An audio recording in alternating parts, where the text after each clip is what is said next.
Bonjour à tous, j'espère que vous allez tous bien. Donc aujourd'hui je vais vous présenter un logiciel en ligne directement, il s'agit de Tinkercad.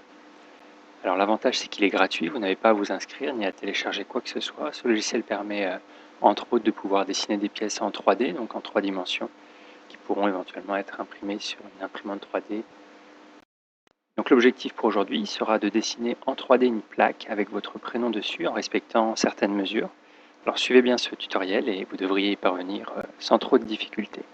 Et nous verrons une prochaine fois comment dessiner une pièce plus complexe. Alors j'ai créé votre classe avec des codes de connexion que je vous ai envoyés.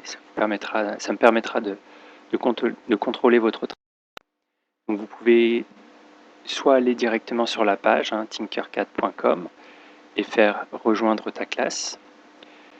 Et là, il va vous demander le numéro, donc qui figure le code de la classe, qui figure à la fin du code Pronote que je vous ai envoyé. Ou alors, tout simplement, si vous avez cliqué sur le lien que je vous ai envoyé, vous arrivez sur une page comme ça, le pseudo que je vous ai attribué également, et vous faites « et voilà » pour lancer Tinkercad. Donc vous allez arriver sur une première page, donc vous allez faire « Créer une conception ». Vous allez tout de suite pouvoir changer le nom de votre pièce. Alors vous pouvez mettre votre nom ou votre prénom. Moi je vais le changer, donc là-haut, en haut à gauche, je vais mettre technologie. Ensuite, vous voyez qu'il y a un plan de construction. Alors ce plan de construction, vous pouvez le faire bouger. Avec le clic droit de la souris, vous pouvez le faire tourner. En appuyant sur la molette du milieu, vous pouvez le déplacer de cette façon. Et vous pouvez, en tournant la molette du milieu, dézoomer pour vous rapprocher de votre pièce. Donc aujourd'hui, on va faire une forme simple. Vous voyez qu'il y a différents menus. Donc forme simple, on va ramener une boîte. Alors vous la placez n'importe où, sur le plan de construction. Vous voyez qu'il y a différents petits points, différentes poignées. Donc vous allez pouvoir étirer votre pièce en cliquant sur les différents points. Vous pouvez modifier les mesures. Alors nous, par exemple, on va mettre 160 de longueur. On peut mettre, par exemple, 40 de largeur. Et en hauteur, il faut cliquer sur ce point-là ici. Pour modifier la hauteur, on peut mettre 5 mm pour la hauteur. Donc vous avez votre plaque. Vous pouvez la déplacer après comme vous le souhaitez. Ensuite, l'idée, ça va être d'enlever un petit peu de matière. Donc on va remettre une autre boîte. On va ramener une autre boîte, mais cette fois-ci, vous voyez, on va faire comme si c'était un perçage pour enlever de la matière à notre première plaque. Là encore, on va cliquer sur un point pour modifier les valeurs. Alors en largeur, on peut mettre 30 mm par exemple, comme on avait mis 40 sur la première plaque. On peut mettre 150 en longueur, comme on avait mis 160. On va mettre 3 mm de haut pour la hauteur. Sauf que vous voyez que cette plaque n'est pas à la même hauteur que la première.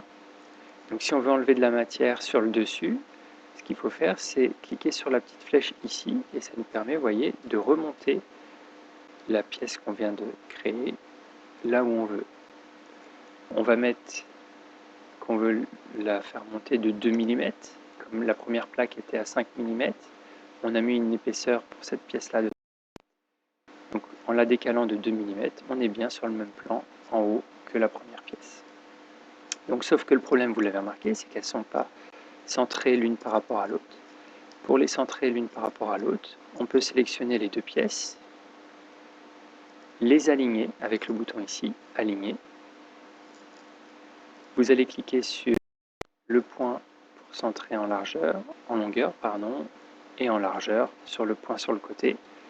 Et ensuite, vous pouvez les regrouper avec ce bouton-là. Et ça vous crée votre profondeur ici dans votre pièce. Donc maintenant, on va pouvoir y insérer votre nom. Donc on va ramener du texte cette fois-ci. Ramener le texte, ça vous permet de pouvoir marquer votre nom dans le menu. Donc vous voyez tout de suite que c'est beaucoup plus grand que la plaque. Donc il va falloir modifier les longueurs. Donc vous voyez, en cliquant tout simplement sur un point à une extrémité, on peut changer. Donc, moi, par exemple, je vais mettre 140 par 20 pour le texte. Et en hauteur, on peut mettre sur 5 mm, c'était la distance de notre première plaque, la hauteur de notre première plaque. Et maintenant, le but, ça va être de centrer les deux pièces, de les aligner. Toujours pareil, on clique ailleurs, on les aligne au centre et sur le côté. Et ensuite, on associe, on regroupe ces deux pièces pour former notre plaque avec le nom. Donc une fois que vous avez fait ça, vous allez pouvoir créer et me l'envoyer en cliquant sur Envoyer. Ici, vous faites Télécharger. Alors vous pouvez enregistrer le fichier pour savoir où il est. Ensuite, la petite flèche bleue en haut vous permet de voir où vous l'avez téléchargé. Et ensuite, vous pouvez via Pronote avec votre image de cette façon. Voilà, bon courage à tous!